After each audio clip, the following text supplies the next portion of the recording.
Pada tahun 1990, sebelum terjadi peperangan, ada dua kakak beradik bernama Michelle dan Chris. Michelle adalah sosok kakak yang sangat dekat dan menyayangi adiknya, Chris. Chris adalah seorang anak kecil yang jenius, melebihi kejeniusan Einstein.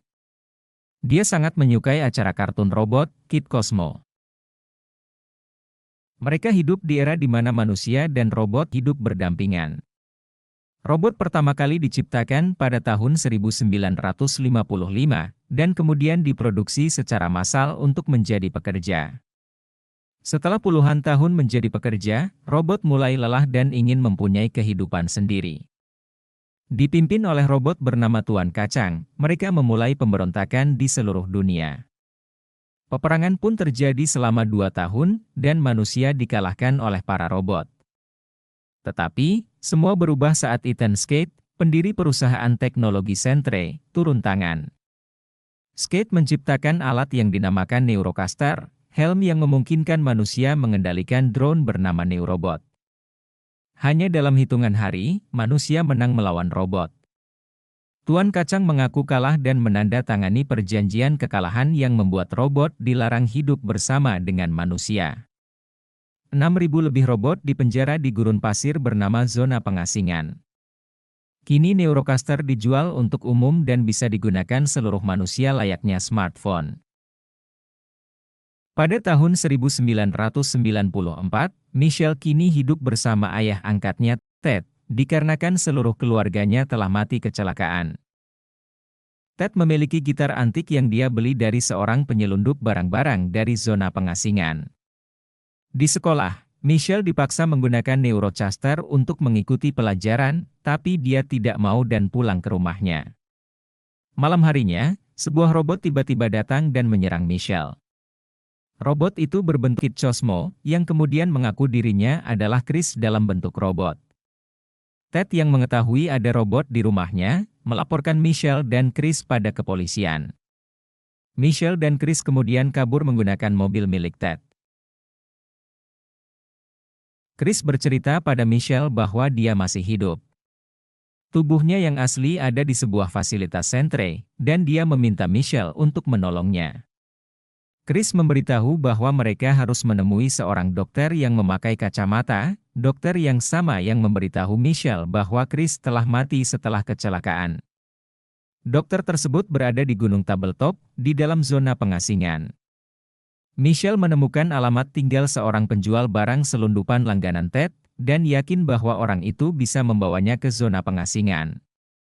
Meninggalkan mobil Ted yang rusak, Michelle dan Chris berpetualang menuju New Mexico, tempat tinggal penyelundup tersebut. Dalam perjalanan, Chris menyadari bahwa Neurocaster adalah alat yang berbahaya bagi manusia.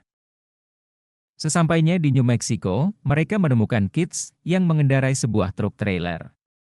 Kids adalah mantan prajurit perang yang pensiun dan beralih profesi menjadi penyelundup. Kids memiliki partner robot bernama Herm, robot periang dan rajin bekerja. Michelle dan Chris menyelinap masuk truk trailer mereka, dan bersembunyi di sebuah box besar. Kembali ke lokasi mobil Ted, tampak Kolonel Bradbury, mantan pahlawan perang robot, melacak keberadaan Michelle dan Chris. Keesokan harinya, Kids dan Herm mengendarai truk trailer dan pergi menuju persembunyian mereka. Mereka berdua membawa box besar itu, dan pergi menuju ruang bawah tanah yang merupakan bekas tambang yang terbengkalai. Michelle dan Chris menyelinap dan mencoba pergi menuju terowongan, tapi ketahuan oleh Kids dan Herm. Di saat Kids menginterogasi Michelle, Kolonel Bradbury datang menghampiri mereka untuk memburu Michelle dan Chris yang sedang buron. Kids, Herm, Michelle dan Chris bekerja sama dan berhasil mengalahkan Bradbury, tapi tambang yang mereka tempati roboh dan longsor. Mereka kabur lewat terowongan menuju zona pengasingan dan tidak punya jalan kembali karena terowongan yang mereka lewati sudah hancur. Mereka berempat berjalan menuju sebuah gudang penyimpanan milik Kids. Michelle bercerita tentang perjalanannya mencari seorang dokter di Gunung Tabletop untuk menyelamatkan adiknya. Kids tidak tega meninggalkan Michelle sendirian. akhirnya mengantar mereka menggunakan robot Herm versi raksasa yang dikendarai oleh Herm. Pasca kaburnya Chris dari Sentre, Skate mengetahui bahwa Sentre akan hancur dalam beberapa hari kalau mereka tidak mendapatkan Chris kembali.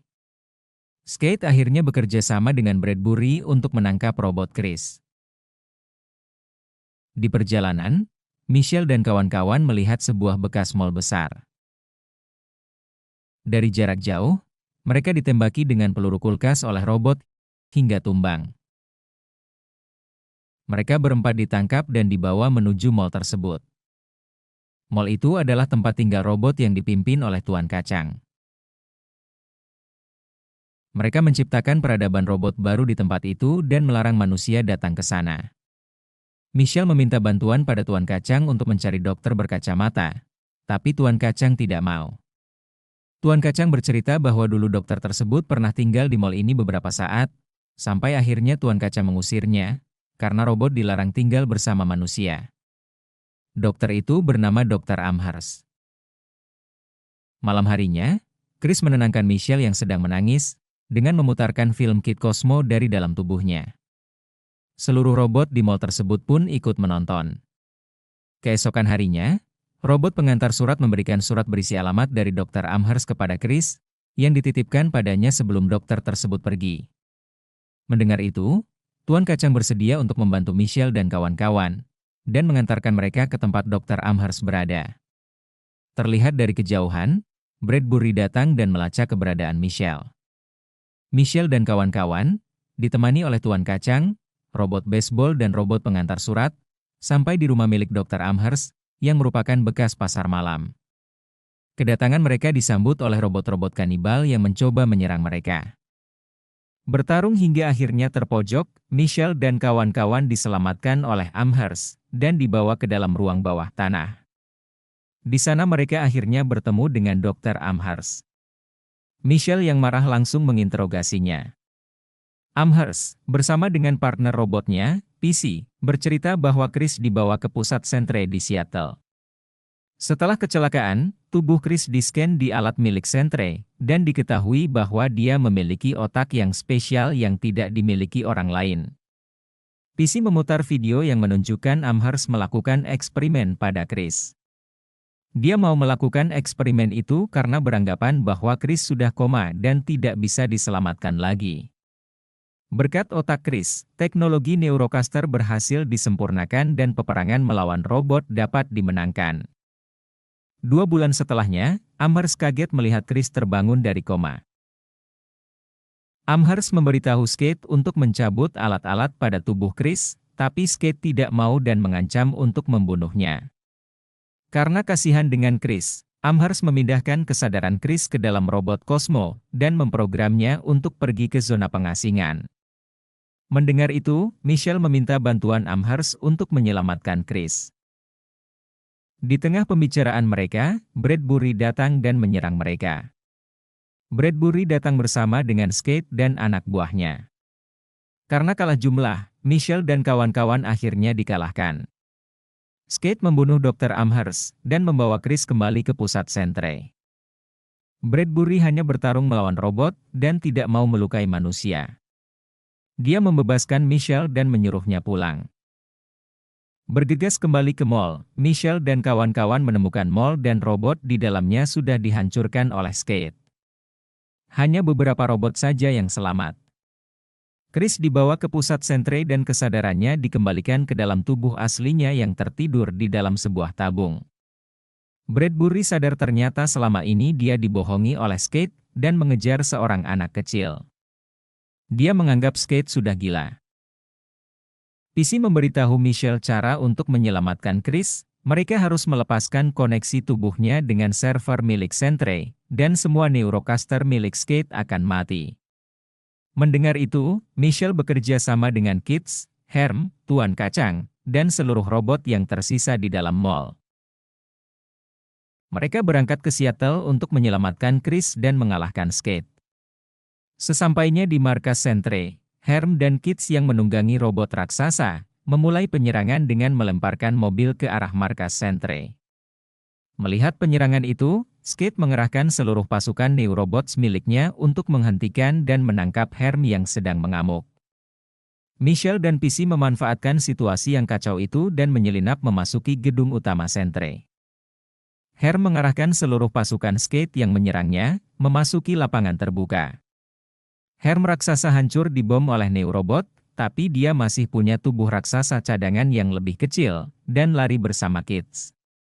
Melihat Herm tiba di lapangan terbuka, robot-robot dari mall yang dipimpin oleh Tuan Kacang, berlari menyerang dan memulai pertempuran antara robot melawan pasukan Skate. Michelle berhasil memasuki ruangan tempat Chris disekap, berkat bantuan PC. PC berkata pada Michelle bahwa satu-satunya cara untuk berbicara dengan Chris adalah lewat Neurocaster. Di medan perang, pihak robot tampak memenangkan peperangan.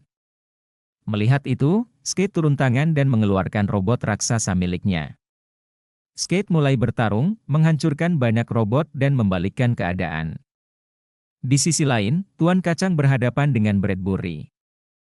Bradbury memberitahu lokasi tubuh manusia Skate pada Tuan Kacang, dan meninggalkan peperangan, karena dia menganggap Skate adalah orang yang lebih berbahaya dibanding robot. Michelle akhirnya terhubung dengan Chris melalui Neurocaster. Chris mengatakan bahwa satu-satunya cara untuk menghentikan semua ini adalah memutuskan koneksi Chris dengan server Sentre dan membiarkannya mati. Mendengar itu, Michelle menangis sedih dan mengucapkan selamat tinggal pada adiknya. Michelle melepaskan Neurocaster di kepalanya, dan mematikan alat-alat yang terhubung pada tubuh adiknya. Chris akhirnya mati, dan seketika semua robot milik Skate mati total dan tidak berfungsi, dan membuat mereka memenangkan peperangan tersebut. Tuan Kacang menghampiri Skate yang berada dalam gedung dan menangkapnya. Setelah kejadian itu, Ethan Skate ditangkap karena melakukan eksperimen ilegal pada Chris, dan perusahaan Sentre akhirnya ditutup total. Melalui liputan TV, Michelle menjadi pahlawan yang mengungkap kebobrokan Skate dan Sentre, dan mengajak orang-orang di seluruh dunia untuk kembali hidup normal tanpa Neurocaster.